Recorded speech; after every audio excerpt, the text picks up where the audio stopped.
passing the landmark 1994 crime bill, the Violence Against Women's Act.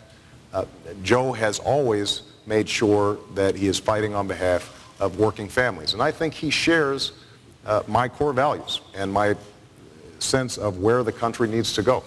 Because after 8 years of failed policies, he and I both agree that what we're going to have to do is to reprioritize, make sure that we're investing in the American people, give tax cuts not to the wealthiest corporations, but give them to small businesses and give them to individuals who are struggling right now, make sure that we finally get serious about energy independence, something that has been languishing in Washington for 30 years, and make sure that our kids get a great education and can afford to go to college. So on the key issues that are of importance to American families, Joe Biden's always been on the right side, and I think he will make an outstanding president if, heaven forbid, something happened to me. Senator. Well, Americans have gotten to know Sarah Palin. They know that she's a role model to women and other reformers all over America. She's a reformer. She took on a governor who was a member of her own party when she ran for governor. When she was head of their Energy and Natural Resources Board, she saw corruption, she resigned. And said, this can't go on. She's given money back to the taxpayers. She's cut the size of government.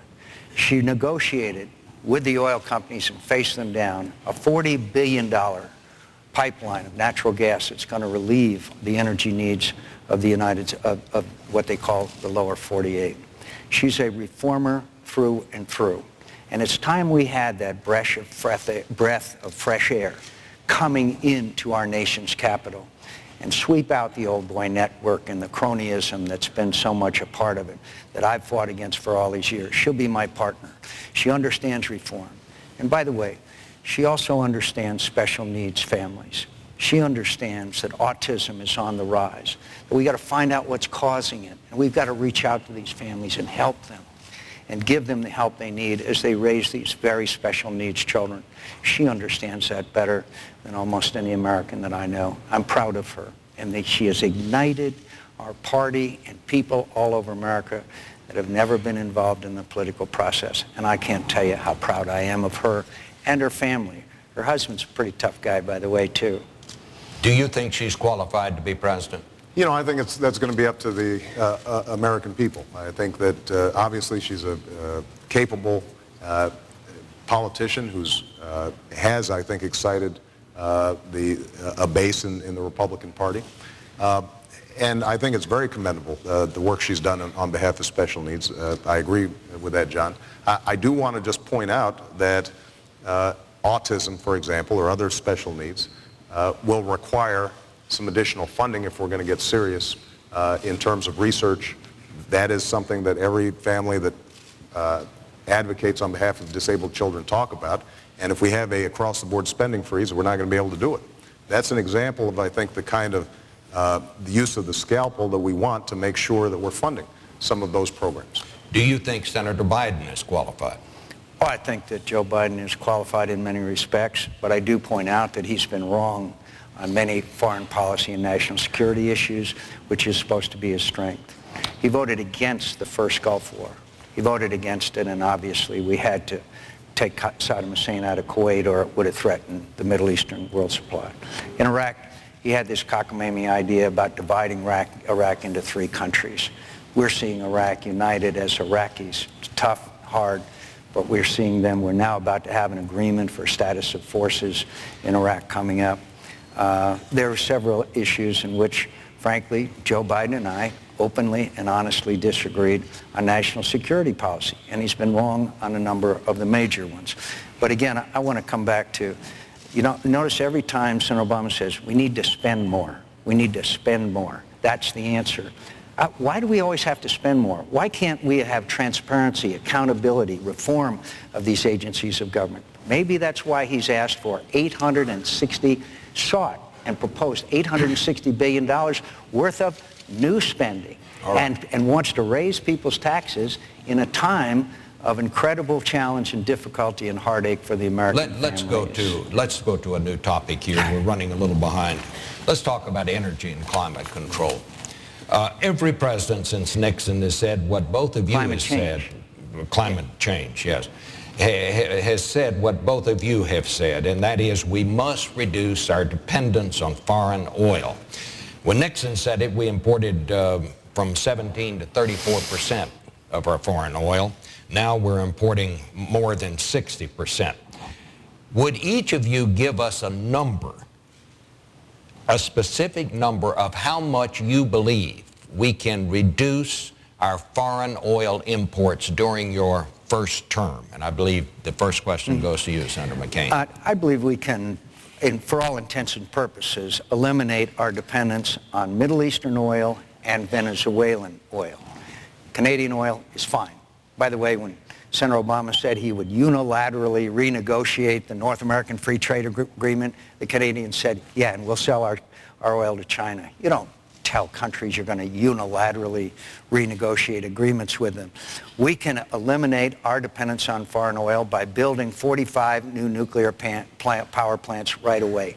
We can store and we can reprocess. Senator Obama will tell you, as the extreme environmentalists do, it has to be safe. Look, we've sailed Navy ships around the world for 60 years with nuclear power plants on them. We can store and reprocess spent nuclear fuel, Senator Obama, no problem.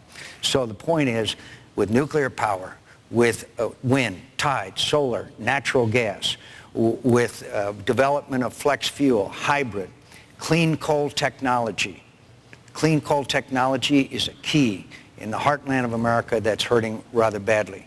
Right. So I think we can easily, within 7, 8, 10 years, if we put our minds to it, we can eliminate our dependence on the places in the world that harm our national security if we don't achieve our independence from All right. Can we reduce our dependence on foreign oil, and by how much in the first term, in 4 years? I think that in 10 years, we can reduce our dependence so that we no longer have to import oil from the Middle East or Venezuela.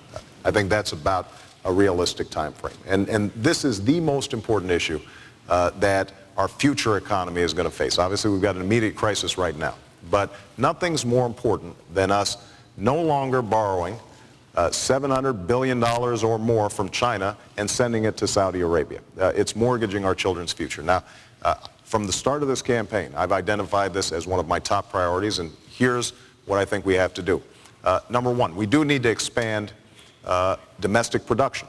And that means, for example, telling the oil companies the 68 million acres that they currently have leased, that they're not drilling, use them or lose them. And I think that we should look at offshore drilling and implement it in a way that allows us to get some additional oil.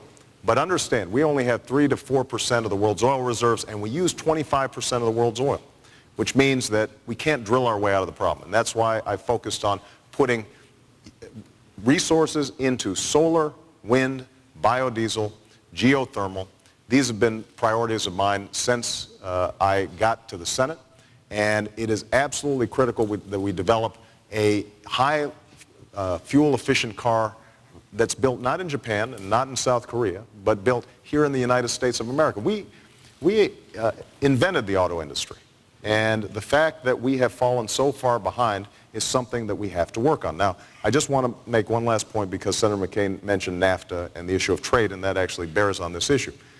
I believe in free trade, but I also believe that for far too long, certainly during the course of the Bush administration, with the support of Senator McCain, the attitude's been that any trade agreement is a good trade agreement. And NAFTA did not have enforceable labor agreements and environmental agreements, and what I said was we should include those and make them enforceable. In the same way that we should enforce rules against China manipulating its currency to make our exports more expensive and their exports to us cheaper. And when it comes to South Korea, we've got a trade agreement up right now. They are sending hundreds of thousands of South Korean cars into the United States. That's all good. We can only get 4,000 to 5,000 into South Korea. That is not free trade. We've got to have a president who's going to be advocating on behalf of American businesses and American workers, and I make no apology for that. Senator. Well, you know, I admire so much Senator Obama's